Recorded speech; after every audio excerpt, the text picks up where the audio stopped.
All right, Kevin, let's get into the biggest news of the week, which is the war in Iran.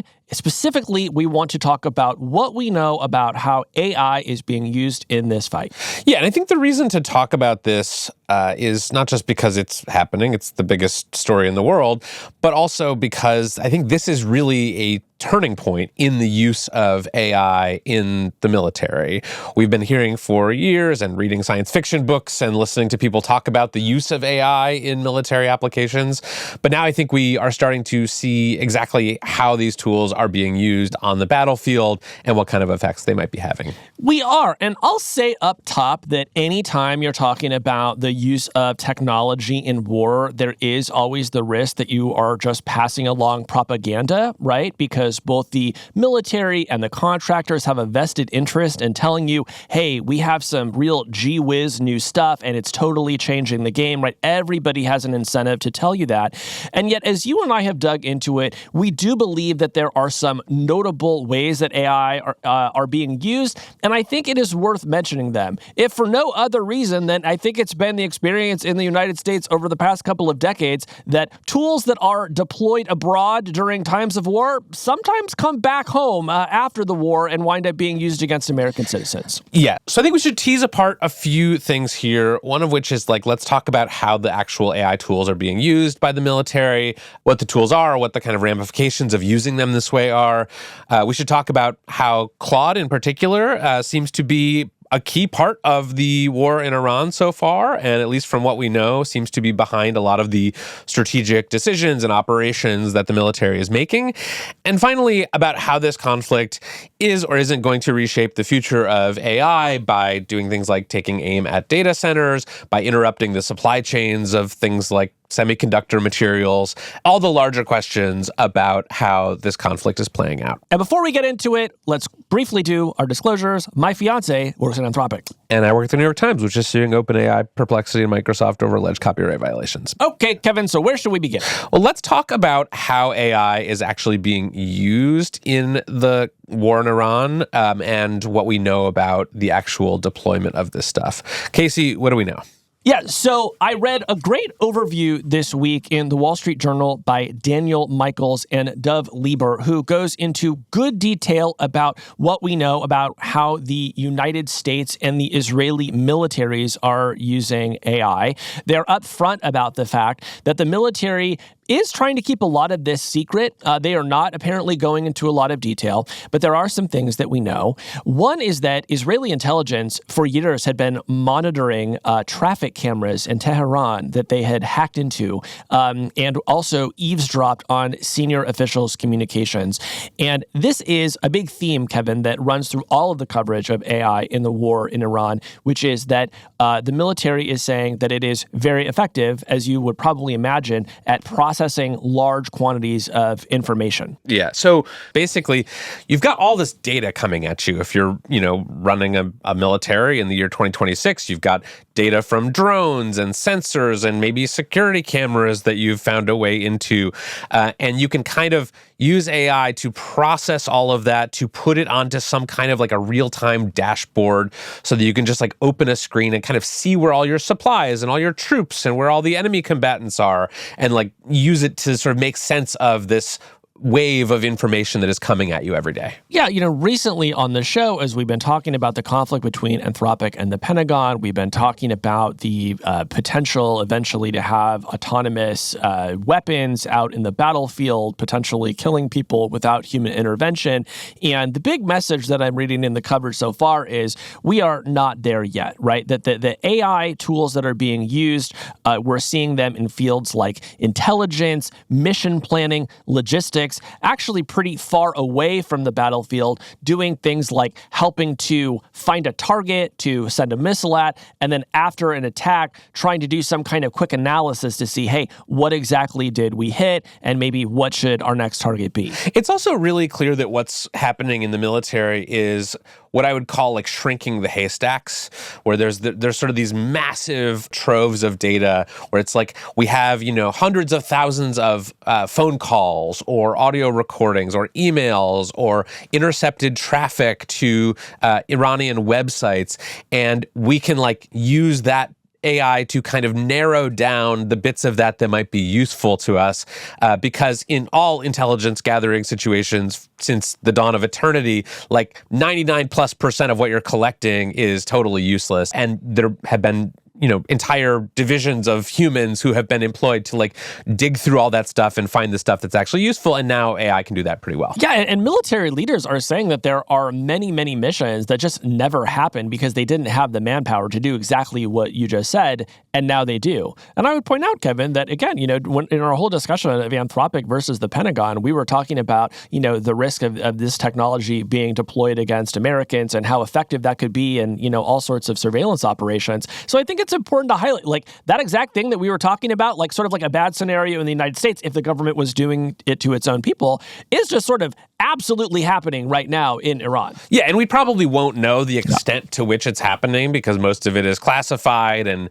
nobody in the military wants to like give away their secrets to any potential adversaries. But my best guess, and from the people that I've talked to who have been working on this stuff, is that this is happening pretty rapidly, that we are seeing many, many divisions of the military that are essentially using this stuff every day. Yes. Now, one question that is coming up a lot is, to what extent, if any, is the military starting to offload decisions to AI, right? Is it the case that there is some military commander that is typing into a chatbot, hey, should I send the missile here or there? And the military's public statements are that they are not doing this, right? They are sort of taking care to say, no, like humans are in the loop here. We are relying on human judgment. But there are other experts that are saying, at some point, if you're going to be consulting with a chatbot and the chatbot is getting smarter and smarter, before too long, it's probably not going to feel very different from the AI actually just making the decision for where to shoot a missile. Yeah, I think that's a really good point. I think there is a difference between a fully autonomous weapon that can sort of do everything from selecting the target to like firing the weapon all on its own with no humans in the loop. But I think what you're talking about is sort of a system that can do everything except fire the weapon. It can sort of select the target. It can tell you the right timing. It can like identify all the objects in the surveillance footage. And it can kind of give the military officials the confidence they need to go ahead and push the button. And there's some worry that this is starting to happen with the help or the encouragement of AI. There was a missile strike in Iran that hit an elementary school the other day, and according to Iranian officials, killed over 175 people, mostly children. Horrible thing.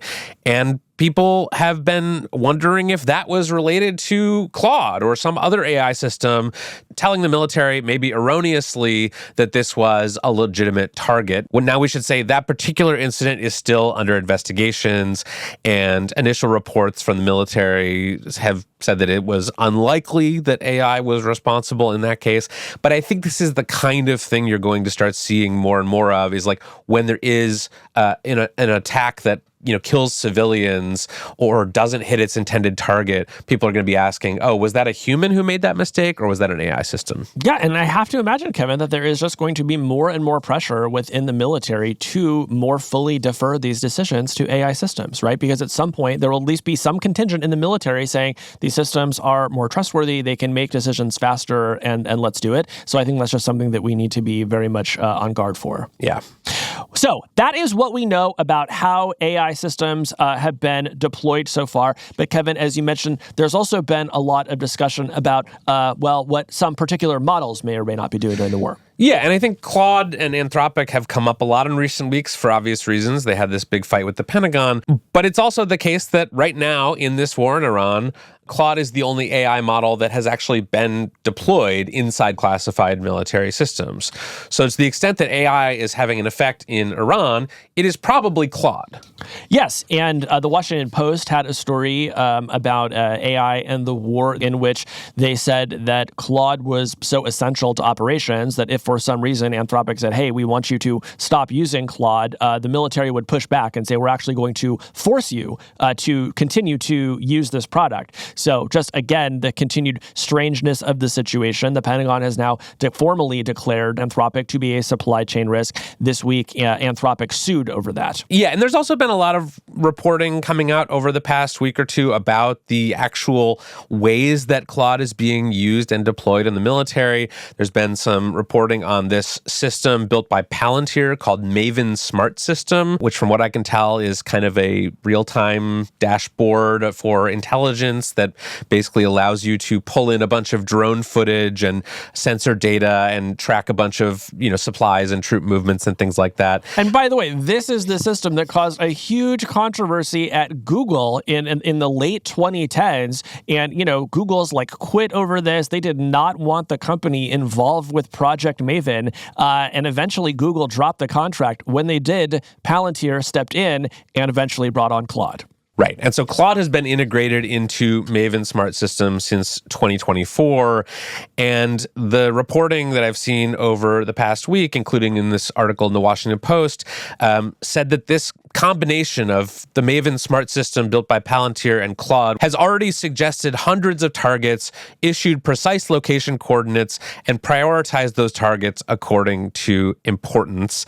And according to this same article, it says that the use of Maven and Claude has turned weeks-long battle planning into real-time operations. So this is not just like a kind of tool that people in the military are using for handling routine office work. This is actually sort of a core part of their strategic decision-making process. Now, Kevin, do you know if this is a specialized model of Claude? Again, I'm thinking back to our conversation with Amanda Askell, where she talked about all these efforts to make sure that, Claude is really good. I'm sort of imagining that version of Claude being told hey, analyze all this footage and decide where to send a missile to kill a bunch of people. It's hard for me to imagine that version of Claude being yes, sir, right away, right? So do we understand at all how that is working? So my understanding is that it is largely the same model that consumers and enterprises would use, but that there may be some additional fine-tuning to make it work inside these classified systems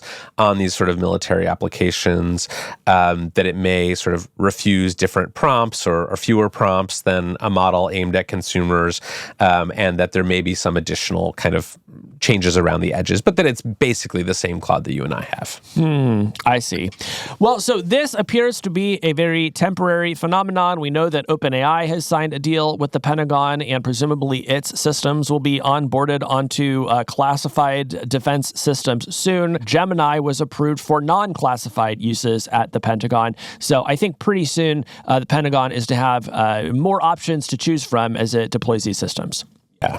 So that is how AI is being used offensively by the United States and Israel, Kevin. But we should also talk about what Iran is doing offensively against some of these AI systems. Yeah, this is a part that I have not spent as much time looking into. So tell me what you're seeing. Well, so as you know, there's been this huge build out of AI infrastructure throughout the Middle East over the past several years. We've seen these multi-billion-dollar projects being signed and built in Saudi Arabia and United Arab Emirates and Qatar.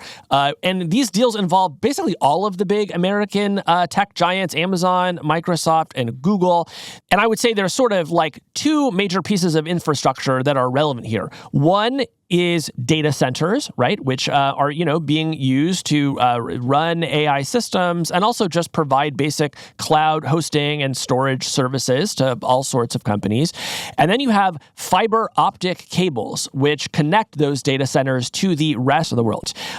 So let's maybe talk about the data centers first. Sure. So The Guardian reported that on the morning of March 1st, which was the day after the initial U.S. attacks in Iran responded by striking a couple of Amazon data centers in the UAE, and they also damaged a third one in Bahrain. And in the immediate aftermath of that, people in those countries were opening up their phones and they couldn't check their bank balances, they couldn't order a taxi.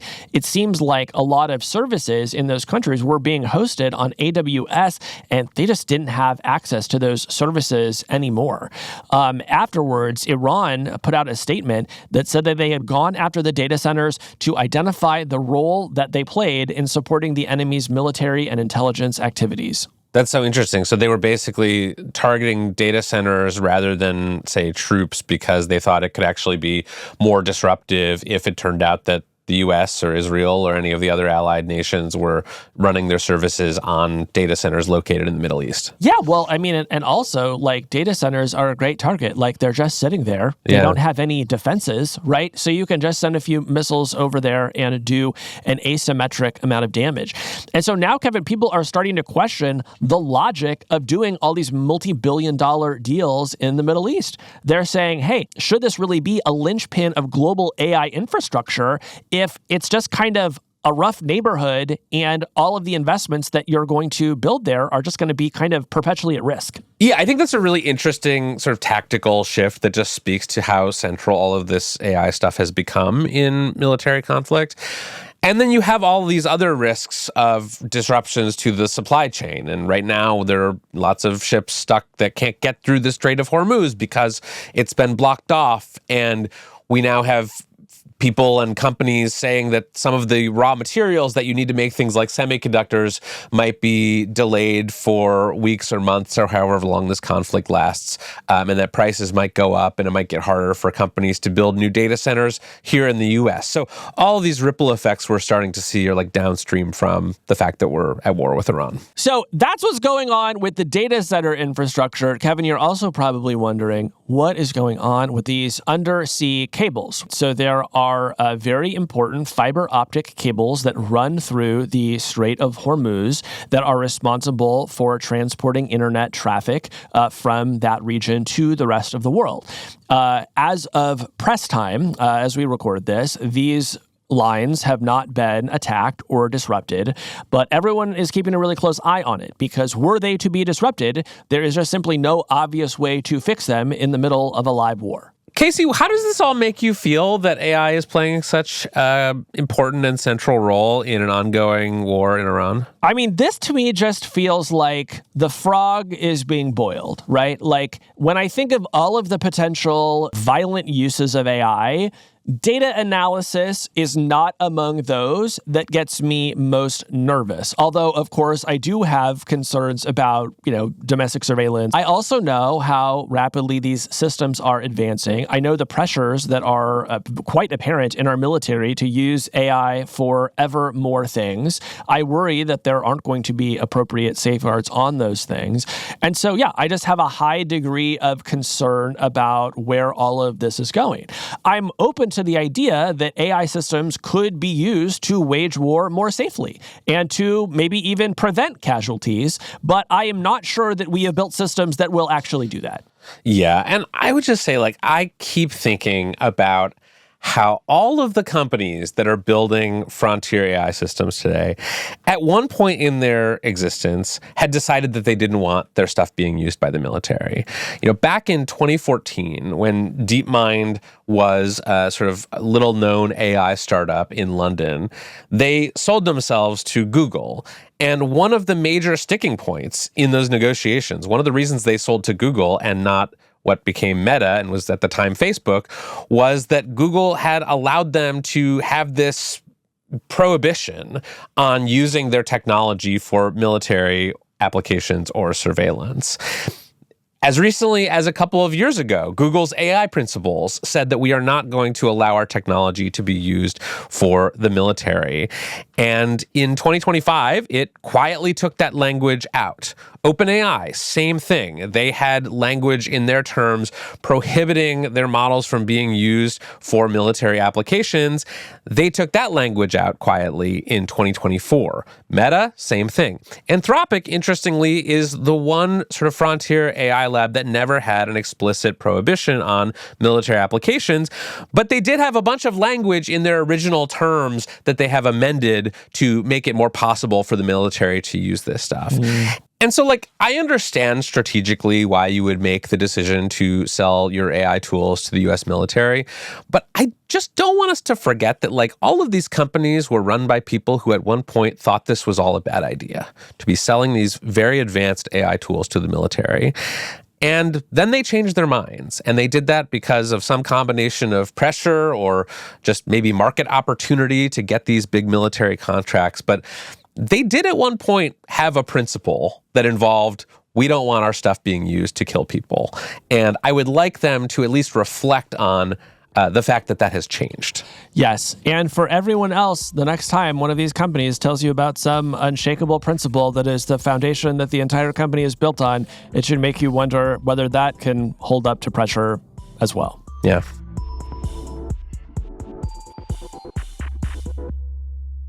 So, Kevin, I feel like there is this new genre of blogs and social media posts all devoted to the idea that using AI is making people feel completely exhausted. Yes, and insane. There's a spectrum, and it starts at exhausted, and it goes all the way to insane. Sidon Carr, who's an engineer who builds tools for AI agents, wrote a blog post that I saw all over social media recently called AI Fatigue is Real, and Nobody Talks About It. And he said that on one hand, he felt like he'd had the most productive quarter of his entire life as he uses all these new agentic coding tools. But on the other hand, he said he had felt more drained than ever before in his career. Yeah, I think people are starting to sort of use these tools more and come to grips with not only the effect it's having on their productivity, but also like on their brains and on their ability to kind of make sense of how quickly things are shifting. I really liked this essay that a venture capitalist wrote a few weeks ago about what he called token anxiety, which was this feeling that like if you don't have a bunch of, Claude code agents like running parallel tasks for you while you sleep, like you're feeling like you're missing out. And people at dinner parties in San Francisco are now bragging about how many agents they have running at all times. So there's like something psychological happening to the people who are using this stuff a lot at work. Absolutely. And recently, we have begun to see some actual empirical research on the subject. So last month, researchers at UC Berkeley published some findings in the Harvard Business Review from an 8-month study observing workers at one 200-person tech company. And they found that AI was just making work a lot more intense. Workers were having to multitask a lot more. They felt like if they were not using a lot of AI tools, they were not keeping up with expectations, and that they used to have little breaks during the day where, you go to the water cooler and talk about, what's going to happen on Survivor this week. Well, that doesn't exist anymore, at least not at this company. And then last week, a group of researchers at BCG shared some similar findings in the Harvard Business Review. And this one really caught our eye because they found that under certain conditions, workers are experiencing what the researchers are calling AI brain fry. And to be clear, that is different than AI brain rot, which is what you get on TikTok when you start looking at videos of ballerina cappuccino. That's right. And actually, they thought that Emmanuel Macron might have this, but that turned out to be AI French fry. So, anyways, here's what AI brain fry is, Kevin. They're defining it as mental fatigue from excessive use or oversight of AI tools beyond one's cognitive capacity, which I think is kind of a funny idea. It's almost like you got a new coworker and they're really, really smart and it's sucking your life force out of your body. So we want to know more about this study because I think it gives shape to a conversation that we're seeing rippling out across the economy as more and more managers are telling their workers to start using AI tools. It is clear that not all is well out there. People are starting to feel kind of bad, and they're maybe going to be less productive and likely to leave their jobs as a result. So to learn more about the findings in this study, we've invited the lead author, Julie Bedard. Julie is a managing director and partner at Boston Consulting Group, as well as a fellow at the Henderson Institute, which is an internal research group and think tank at BCG. So let's bring her in. Let's do it. Let's get fried. Julie Bedard, welcome to Hard Fork. Thank you. Thanks for having me. So let's talk about the study. You surveyed 1,488 workers in January of this year from all different disciplines, lots of different companies. What kind of questions did you ask these workers? Yeah, we asked them all kinds of questions around how they use AI, how they feel at work, traditional burnout metrics. We asked some, sort of proxies for cognitive ability. And we did throw in a question about AI brain fry. We said specifically, what do you think about this thing that could be AI brain fry? Are you feeling that? And tell us how you define AI brain fry and what the survey results told you about it. We defined it as really like a type of cognitive strain. So we said it was mental fatigue It was related to excessive use of, interaction with, or oversight of AI. And it was about being beyond one's cognitive ability. So it's sort of like, I'm using the tool, but it feels beyond my ability to process it. So 14% of people who use AI said that they felt this. And I was especially surprised by the extent to which they told us about it. We asked, free-ended, like, just tell us, what is this thing? What does it show up? How does it feel to you? And people wrote a lot, right? Like, they wrote all these things about, feels like I have 12 browser tabs open in my head. Or it feels like I'm working so hard to manage the tools, I'm actually not really doing the work. Like, I'm not actually managing what I'm supposed to be doing. I thought this was so interesting because on paper, if you told me, hey, we're going to give you a brilliant new assistant, they can answer all of your questions, they can do many of the tasks that you prompt it to do, that would sound very exciting. So sometimes I think, what would it be like to have like a really great podcast co-host? Somebody who kind of came in really prepared, asked a lot of great questions, had a great energy. You'll never know, buddy. And I'll never know. Okay? But some of these people at work are now having that experience. But what you're saying is that is not an energizing thing for them. It's draining them in some way. So what do you think is the mechanism by which people are coming to feel so exhausted by working with these systems? Yeah, well, I do think it's particular to these two things that we found, which is the oversight of the tools and the intensification of work due to AI. And what people reported specifically is they put in more mental effort, they felt more fatigue, and they felt information overload. And, we need more research, right? Like, this is new and we're learning. But my hypothesis, right, from working with a lot of different companies on this kind of thing is it is fun and exciting, combined with we feel more pressure. Everybody's talking about AI, productivity, right? And I think it's just nature to, okay, one more thing. Let me just sort of try this out, see what I can do.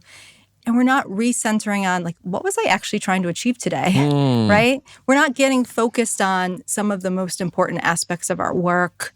Yeah, I'm curious how much you think this really boils down to fear. Because when I talk to people who are anxious about using AI at work, they circle around this issue that, like, maybe it's materializing as burnout or feelings of overwhelm, but like at its core, what they're nervous about is that we now have these systems that can do parts of their job, and they're worried about losing their jobs. And so did anything in your study sort of get to any of the economic or sort of survival anxiety that these workers might have been feeling that might have been registering to them as burnout, but deeper were something else? Yeah. So this is probably a good time to separate the two, because the brain fry is the cognitive piece. Burnout is, physical and mental exhaustion. It's more emotional. It's more about how I feel about work and do I feel like I'm doing a good job at work? Burnout, we did not find a correlation with brain fry. So I just want to be really clear. It was very interesting. I thought we would. We did not. Brain fry is distinct. And then what we found is actually you could use AI to reduce burnout. So if you used AI for more repetitive tasks, you actually were reducing burnout. So you're actually making workers feel like better at work. And that is something that's really positive that we need to lean into. So there's a lot of nuance. Maybe the last thing I would say is we did look at, how positive or negative you feel.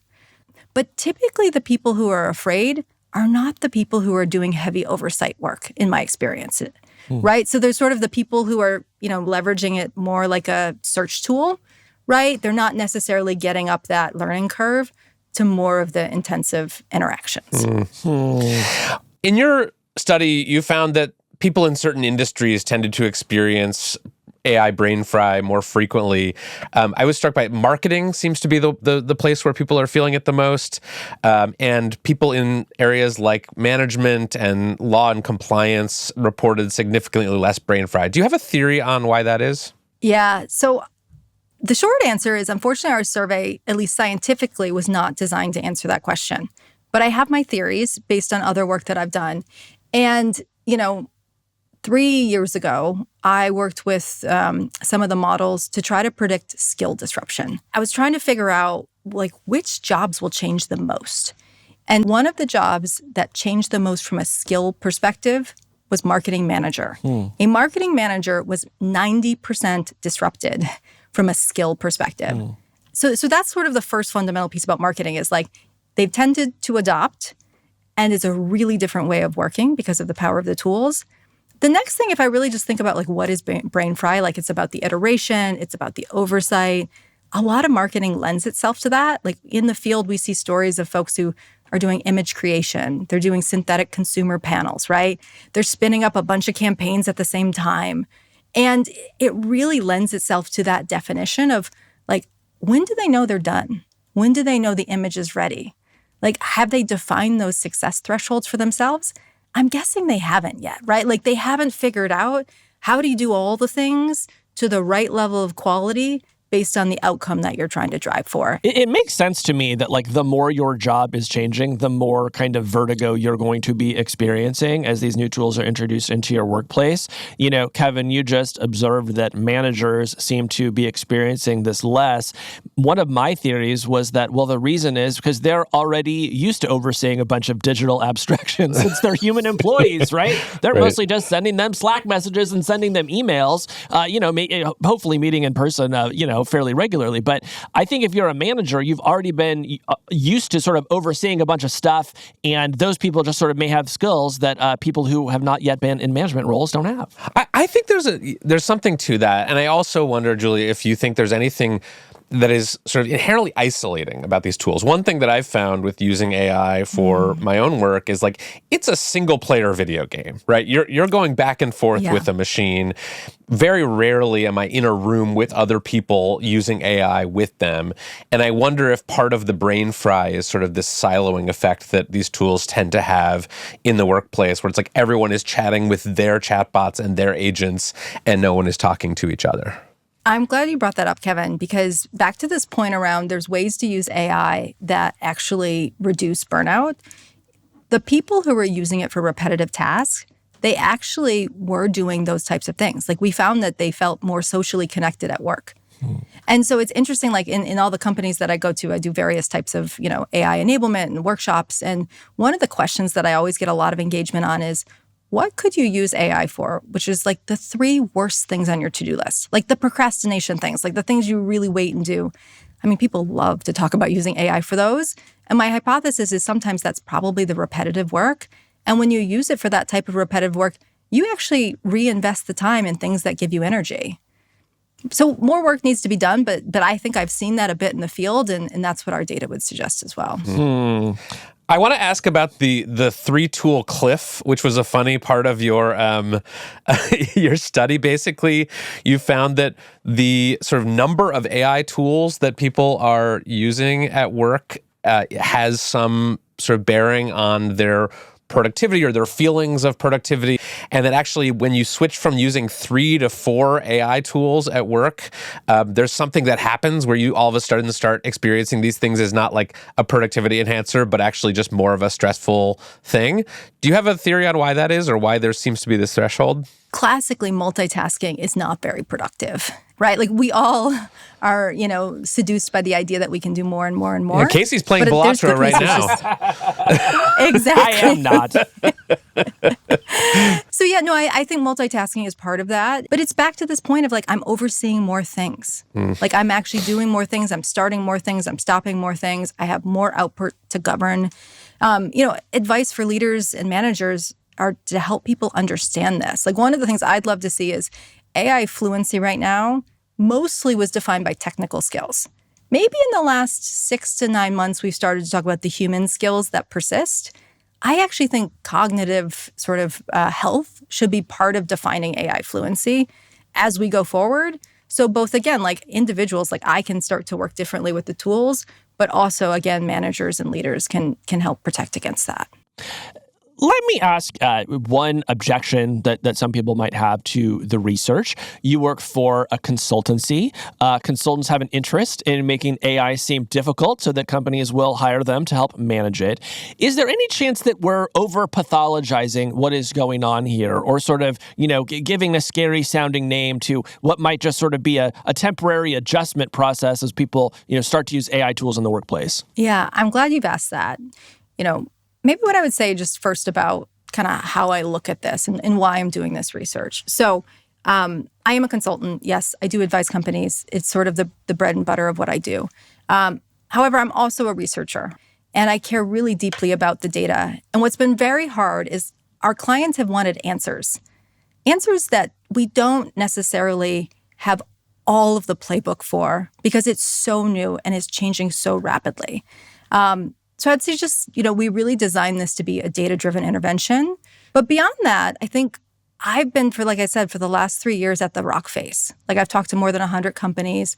I've actually trained teams myself. I've been in the room with software developers, marketers, et cetera, trying to use these tools.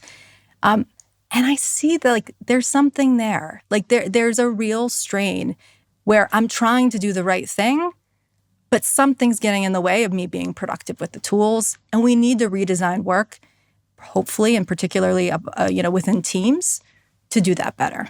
And if you're a worker out there, if people are listening to this and saying, yes, I am a worker, I am using AI tools at work, I am feeling the brain fry that you are describing, what can they do to help themselves? What has shown itself to be effective in your experience? Yeah. So if you're an individual worker, I think first just acknowledging that this is a risk, right, is the first thing. The second thing is really focusing on what you're trying to achieve. It's back to that outcome piece. I mean, I know this is really basic, but if we were very clear about we're measuring outcomes, not output, and we're trying to get to the right answer, and what are those steps to help me get there? And so, from our data, we would say the things you could do is one, engage your manager. So managers who engaged in questions, we saw brain fry go down. And I think it's about creating that sort of open dialogue about how should I use AI? When is it valuable? The other thing is to engage your team on this. So interestingly, when teams were using AI together and they had better integrated it into their workflow, so how I hand off work to Kevin and Kevin does to Casey, we also saw brain fry go down. And, I don't have the data to say exactly why, but my hypothesis would be is we're not bottlenecking work in one person, and we're creating actually a much more effective system where we're getting the work done with the right outcomes together. It seems tricky to me, though, because I think there is just so much thrashing around in organizations right now. I think that the amount of knowledge that any given manager or worker has about AI right now is highly variable. Whether their knowledge is keeping pace with the capabilities of the latest models, that seems like an open question to me. So I have to say, in the near term, I actually feel quite pessimistic about this. I'm sure there are going to be individual managers and teams that are doing a great job, but at a economy-wide level, I think people are just absolutely all over the map on this. Yeah, I think so too, and I think it's also not clear to me that people are going to feel comfortable talking to their managers about how they're feeling about AI, because I think a lot of people have these reasonably well-founded fears that if you tell your manager, I'm using AI to do this part of my job, the manager's first thought is, maybe I can let you off. Right. Maybe I don't need all these humans anymore.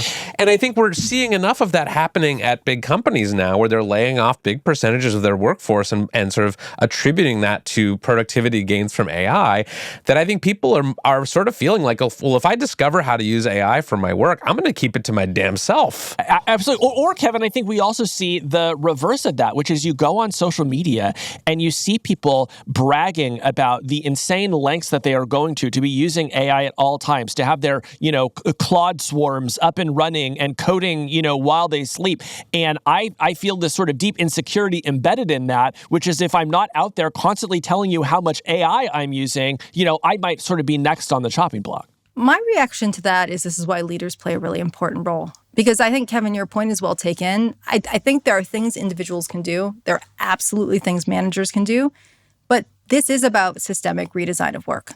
So, Casey, to your point, I don't think AI brain fry is going away unless we tackle it head on. I don't think this is something that we can sort of just democratize and let everybody figure it out. Although I think there are things they can do to mitigate. But I'm really interested in actually okay, let's rethink how we get the job done. We are really bad at stopping work. Is all work valuable? If we had leaders engage more meaningfully in these questions, that's the work we need to do if we really want to address some of this.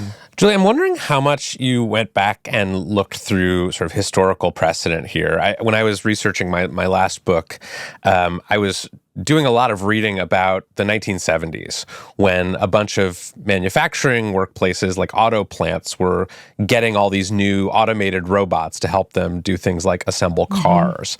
And there was this whole sort of nationwide panic about this. They called it Lordstown syndrome because the first sort of GM plant to have this level of automation was in Lordstown, Ohio.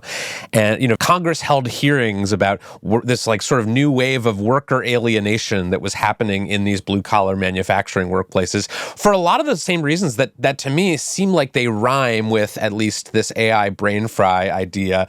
Workers were just saying basically like, I don't feel like a human anymore. I feel like I just push buttons and the robots do all the work. I don't talk to people at the office anymore. My managers have all these crazy productivity expectations of me.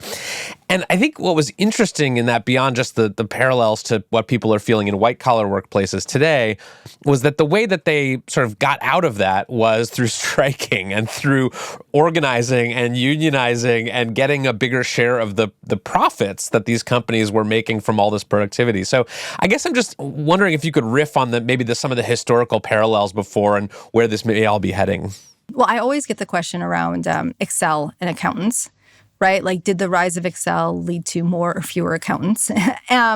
Or even if you think back actually to the Industrial Revolution, one thing I actually think is a really interesting parallel there is, the rise of technology at that time.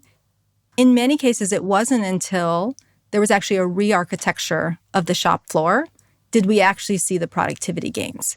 And to me, that's an interesting parallel to what we need to do with redesigning work. Julie, one of the questions I wanted to ask you was like, it is the role of the consultant to come in and say, I have talked to people all across this land and I understand the best practices and I will bring them to you and you can redesign your shop floor so that you can get back to being maximally productive.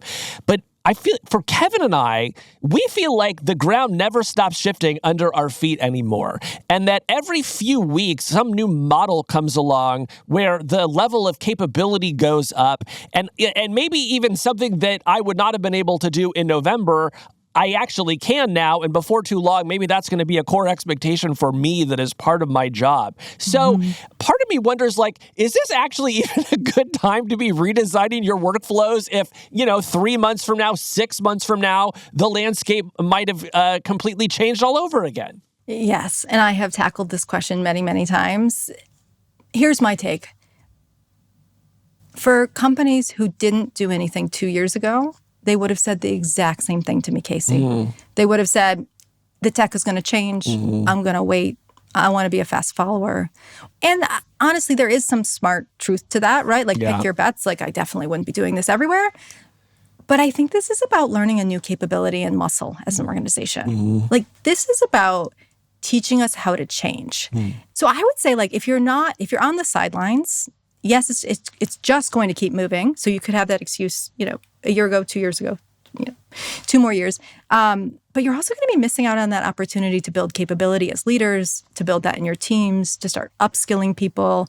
I think there's actual things that you can do to support your talent to go on this journey with you. Yeah. And I would say, like, also, if I could add something to that, from 1972, which is apparently where I love going on this subject, there was this sort of team at GM when the Lordstown syndrome was taking over that had to figure out how to bring back the striking workers. And one thing they did was that they set up these new humanization councils where basically workers, people from the assembly line, were invited to give their thoughts on how the robots were being used and how the machines were set up and how the assembly lines were laid out, and feeling like they had some input and some control over their situation and were not just like passive bystanders actually seemed to help. So I don't know whether that's directly applicable to white-collar workplaces that are going through this today, but I do think that having some of the energy and ideas come from the quote-unquote bottom, from the actual workers doing the individual contributions seems to matter. Yeah, I mean, Kevin, that's absolutely right. Like, how do we have more agency in this? And if you do that, you're going to be really user-centric. You're going to think about, like, what work do people enjoy doing? What work do they not enjoy doing? What are some of the barriers, cognitive or otherwise, to getting actually that work done? I think it's exactly right. Well, Juliet, thank you so much for giving us a lesson. Now, if you'll excuse us, we have to go deal with our AI brain fry. I actually have AI brain freeze. It happens if you use ChatGPT while you're drinking a Slurpee. Well, as long as it's not AI brain rot. Yeah, we're fine. yeah. Oh, we got there a long time ago. Thanks, Julie. Yeah. Thanks, Julie. Thank you so much. This was great.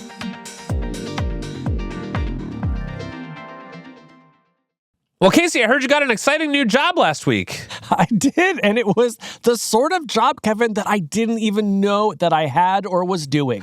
So you had this crazy experience by being selected against your will and without your permission as one of Grammarly, the AI kind of writing assistant. They have an expert network of people whose voices they have borrowed for the purposes of, I guess, making people's writing better. So, congratulations. Thank you. I assume the royalty checks are just overflowing your mailbox. But what actually happened here? You had a fascinating newsletter about this week. Well, thank you. So this story I first learned about from The Verge. Their reporter, Stevie Bonifield, wrote about this. And it turned out that last summer, Grammarly had added this feature called Expert Review. I had not actually used Grammarly until this. Have you ever used it? No. So I decided, you know what? Why don't I sign up for the free trial and see what Grammarly can do for me? And as it turns out, if you go to the support page for this feature, it says that Expert Review, quote, is designed to take your writing to the next level with insights from leading professionals, authors, and subject matter experts. That sounds pretty cool, right? Well, scroll a little further down, Kevin, and you see the following disclaimer. References to experts in Expert Review are for informational purposes only and do not indicate any affiliation with Grammarly or endorsement by those individuals or entities. And so I read that and I thought, when you say that these insights come from leading professionals, what does the word from mean to you? Because it sounds like what you're telling me is they don't come from those experts at all. Yeah, it's like when you see like a tub of margarine and it's like, it's like butter style product in very small type. Yeah, they had sort of an expert network with an asterisk. None of the experts were actually consulted, and we didn't actually hear from them in any way. Absolutely. So Stevie over at The Verge put a bunch of writing through Expert Review to see what sort of expert names would pop up. I was one of them. Congratulations. Thank you. As you might imagine, Grammarly also picked a bunch of like actual famous people. So Stephen King, Neil deGrasse Tyson, Carl Sagan. And I decided to put this thing through my own paces and loaded up some recent columns that we published in Platformer and pasted them in to see what sort of experts it would suggest.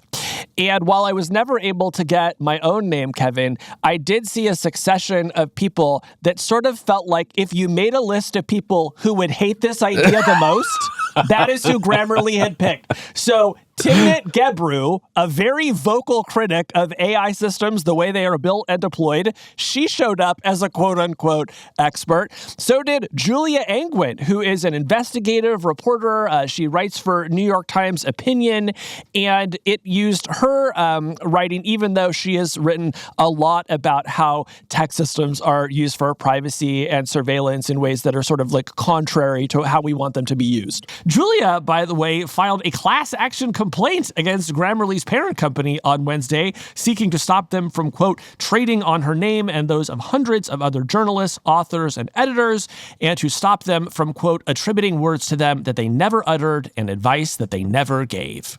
Wait, can I ask a question about the mechanics of this? Yes. Okay, so you're writing in Grammarly, which I gather is sort of like a bolt-on to like a word processor. Yes. And it sort of detects the topic you're writing about and then pops up a little like clippy thing that's like, would you like Julia Angwin to edit this for you? Would you like Casey Newton to give this one a pass? Exactly. I'll actually show you an example here. If you want to look at my laptop, you can see that here is the text that I wrote. And then in this little left-hand column, in this case, it just says Kara Swisher. Kara Swisher, my good friend, past hard forecast, legendary Silicon Valley journalist and podcaster, and someone who has absolutely no involvement with Grammarly. But her name just sort of pops up there with no disclaimer at all, right? And then when you sort of click in, it will offer this sort of Kara-inspired advice. And this is the point, Kevin, where I would like to talk about the kind of advice that this thing actually gives. Please. So you might expect, given that they were, allegedly trying to borrow the expertise of real humans, that expertise would seem like incredibly specific to that person, right? Instead, what you're getting is just a bunch of very generic advice about something that you might do. So I noted, for example, that, we published, my colleague Ella Marchianos wrote a story in Platformer last week where she went to a protest at OpenAI. And there was a suggestion that Grammarly had said was inspired by John Carreyrou, the legendary investigative journalist who brought down Theranos.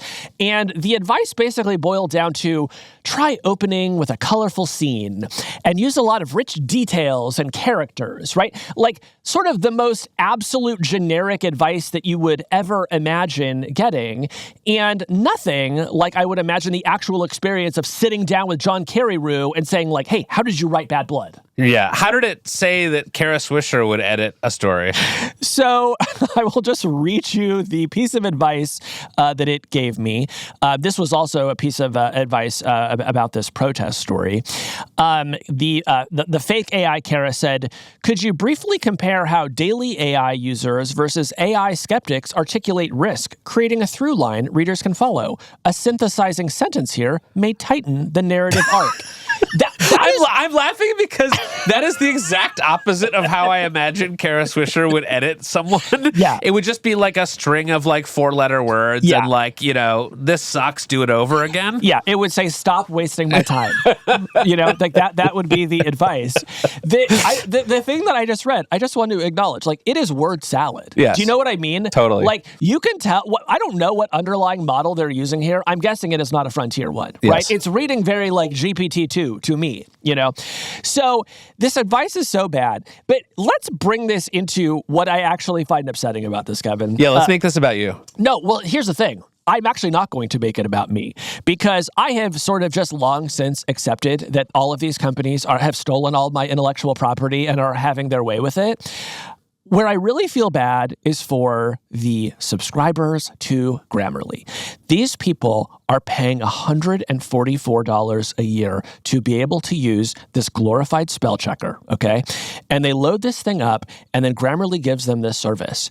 And so if you are a paid subscriber to Grammarly, you are paying a subscription to get Grammarly to hallucinate on your behalf, right? To make up a bunch of stuff that is not true, right? This is not the actual sort of advice that any of these experts would provide, and you are paying for that service.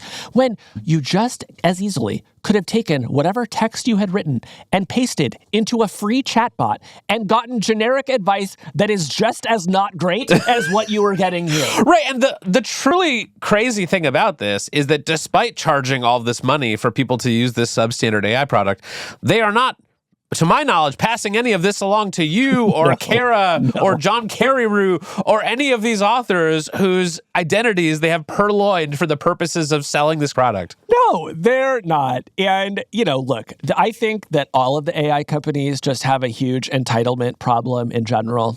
I think that they think, look, if it's on the internet, it is in the public domain and it belongs to us. And they don't spend enough time thinking about how they are destroying the incentives for anyone to create a public open internet, right? If you feel like you're just going to get screwed in this way. So I do think that is really unfortunate. Yeah. So what did Grammarly say when you started writing about this? Well, when I reached out to them, they thought about it for a while, and then finally came back to me on Monday and said, you know what, we've thought about it, and if you're one of our experts who we didn't consult and we're not paying, you can now opt out of this feature. Oh, how nice of them. So you can now send an email and say, I don't want to be a part of this system anymore. And so, I wrote the story and got a lot of comments on social media like, geez, it really seems like the least they can do. But Kevin, as we record this, I actually have some breaking news. What's that? So I got an email from the spokeswoman over at Superhuman today. Superhuman is what Grammarly now calls itself. They did a rebrand last year, and they're now sort of a bundle of mediocre products. And they sent me a note and said that after careful consideration, we have decided to disable expert review as we reimagine the feature to make it more useful for users while giving experts real control over how they want to be represented or not represented at all. ... Thanks for holding us accountable. We're committed to getting it right next time, and we'll be transparent about how we improve from here. Wow. So, results. Newton gets results. Newton getting some results this week. I mean, look, it's clear to me that they are embarrassed about this, but this is one where the whole time I was using this thing, I was like, who was the product manager? What were the meetings? Imagine the meeting. Imagine, was there a lawyer involved in that? Who was the lawyer that signed off and said, yes, feel free to misrepresent that you are getting inspiration from all of these different editors? So the thing is such a spectacular misfire, and it really made me wonder, what is the future of a product like Grammarly? Yes. And that's kind of where I want to end this. You just finished writing a book. You presumably could have used some sort of AI writing assistance. Did it ever occur to you to use Grammarly? No. Why not? Because I don't know anything about it, and I don't need it, and I have other tools. Well, so talk to me about these other tools, because this is what I think the real story is, which is in 2009, when Grammarly launched, you didn't have a lot of options for writing assistants, right? You had whatever spell checker was in Google Docs, and that was, probably going to be the best tool available. Fast forward to today, though, you got ChatGPT, you got Gemini, you got Claude. There are free versions of these services. If you want a quick grammar check, you can get it. My guess is that's the experience that you just had. Yeah, if I want a grammar check, I'm just copying and pasting into one of the AI models. I'm not using a purpose-built thing for that, or it's now built into Google Docs. Yeah, and to emphasize a point, when you're using Claude, as you did in your book, you're using the latest and greatest version of Claude. Yep. If you are using some sort of startup that is using the API of Anthropic, they're not actually incentivized to give you the frontier model most of the time, right? Because that's going to be very expensive. So they're going to give you a model that's a couple generations old because they can get a lower price and their margin is going to be better on it. So we've talked a lot in recent weeks about the potential for a SaaS apocalypse, where these companies that are selling these sort of, businessy prosumer services are going to get crushed by the fact that there is now just a cheaper way to do it. I wonder if you think that Grammarly might be one of those. No, I think it's going to be part of the apocalypse, which is for software that absolutely sucks, that there's no reason to be using in the first place. And I think that software has a hard road ahead. I just do not think there is a future for this product. And when I saw this, yes, I did have the moment of outrage is too strong a word. I felt supremely annoyed. Okay, I did feel very annoyed that this was happening. But again, it's I know all these companies have all read my stuff. You could go into Claude today and say, give me editing on this piece in the style of Casey, draw inspiration from Casey Newton and edit my piece. Claude is not going to refuse and say, I don't have the rights to his intellectual property. It's just going to do it, and it's not going to notify me, and it's not going to pay me, right? So I do think that there is a distinction between what these companies are doing, but I just want to point out that in some way, the violation is the same.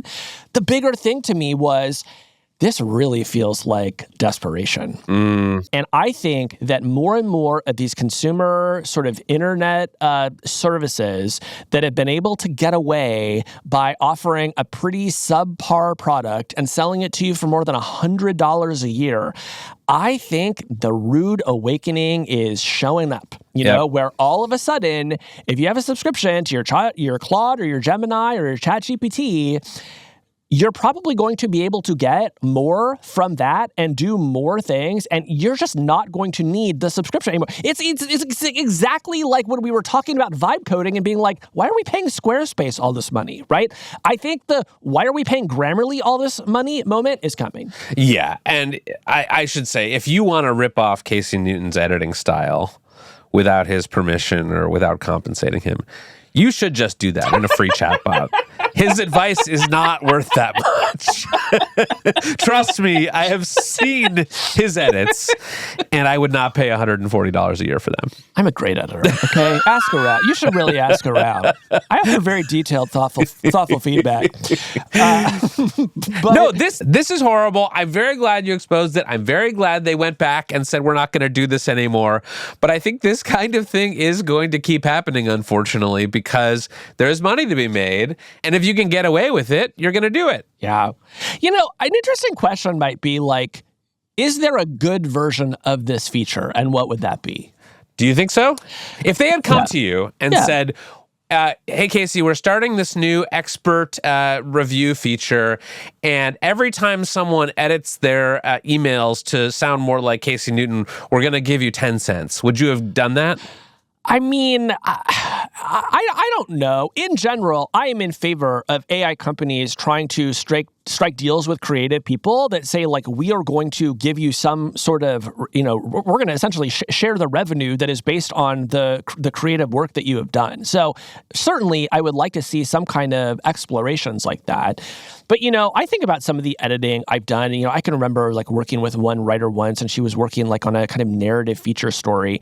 And it just made me think of Catherine Boo, the great features writer for The New Yorker for a long time, wrote this incredible book, Behind the Beautiful Forevers. And I was like, go read Catherine Boo. Like, go read Catherine Boo pieces in The New Yorker. She's the GOAT. And see how she, like, evokes characters and see how she kind of structures her narratives. And, like, so can I imagine an AI tool that, like, you were having a conversation with that also said, like, you need to read some Catherine Boo and click here. And hey, if you already have a New Yorker subscription, maybe you can log in right here and we'll sort of bring up some of the relevant passages. So yes, I do think that there is value in sort of guiding writers to actual experts. The key is you have to guide them to the actual expertise, right? Not just what your 3-year-old LLM is hallucinating. Right. That would be my worry if they had come to me, which they did not, which I'm a little bit offended by, frankly. They put you in the feature. Was I not worth ripping off? I'm right here, Grammarly. I'm pretty good. But no, had they come to me and said, hey, we want to make you part of this, I would have said, well, how good is your model? Because my worry about something like that would be that someone would, open up their word processor and start writing their business memo and say, make it sound more like Kevin Roose. And then it would make it sound terrible and generic, and people would blame me, and I would kind of get the bad rap for allowing my reputation to be laundered in this way. I was texting with my friend Matt Honan, who's the editor of the MIT Technology Review, and he found that he was also being used as an expert. And when he clicked on the expertise that he was allegedly providing the user of expert review, he looked to see what source they were citing, and it was a speaker bio that he had submitted from an event. So it's like, based on Matt's speaker bio, you should have used to work at Wired. Like, I don't even know what it said. But again, it's just like they just did not think this through. Yeah. Well, now as a result of Grammarly pulling back this feature request, if you want your emails to sound like Casey Newton, you're going to just have to put a bunch of typos and random punctuation in yourself manually. And if you really want to know what I think of your writing, it's that you should start a podcast. That's where the future's going. Okay. Casey, I'm glad you escaped Grammarly servitude.